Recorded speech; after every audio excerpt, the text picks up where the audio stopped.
அமித்ஷாவை சாணக்கியர்லாம் எல்லாம் சொல்லிட்டு இருக்காங்க. இது சாணக்கியரான்ற சந்தேகம் எழும்புகிறது.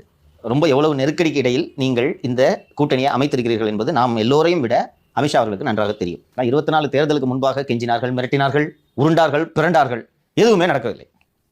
அதுக்கப்புறம் இவராகத்தான் போய் இங்கே கேட்டோட வாங்க சார், முதல்ல நீங்கள் வாங்க சார் அப்படின்னு என்ன சொல்றீங்களோ ஒத்துக்கிறாங்க, நீங்கள் வாங்க பார்த்துக்கலாம், முதல்ல வாங்க, நீங்கள் அனௌன்ஸ் பண்ணுங்க, 12ஆம் தேதி நான் சென்னைக்கு வரேன், 11ஆம் தேதி சென்னைக்கு வரேன், அன்றைக்கி அனௌன்ஸ் பண்ணுங்கன்னு சொன்னோன்னே இவர் ஒரு டிமாண்ட் வைக்கிறாரு, தலைவர் ரீப்ளேஸ்.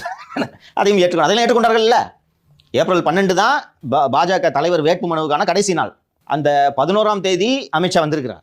அன்று வரை நயினா நாகேந்திரன் வேட்புமனுவே தாக்கல் செய்யவில்லை, இல்லையா? அப்படி இருக்கும்போது இதெல்லாம் வேகமாக செய்துவிட்டு நீங்கள் தான் வந்து சொல்கிறீங்க, நன்றா ஒன்றா பழகுங்க, போங்க வீடு வீடாக போய் பழகுங்க, ஒன்றா உணவு சாப்பிடுங்கன்ட்டு ஜேபி நட்டா சொல்கிறார். நீங்கள் சொல்கிறீங்க, இப்படி பண்ண அதிமுக எப்படி பழகலாம்? இது எதுக்குன்னு எனக்கு தெரியல. நான் இந்த மொழிபெயர்ப்பில் குழப்பம் எனக்கு ஒரு சந்தேகம், ஒருவேளை தப்பாக கோட் பண்ணிட்டாங்களோ, தந்தியில் லீடு தப்பாக வச்சுட்டாங்களோ, டிடி நெக்ஸ்ட்டில் தப்பாக வச்சுருக்காங்களோ. ஏன்னா இங்கிருந்து பேட்டி நேர்காணல் எடுத்தவர் இந்தியில் பேசாமல்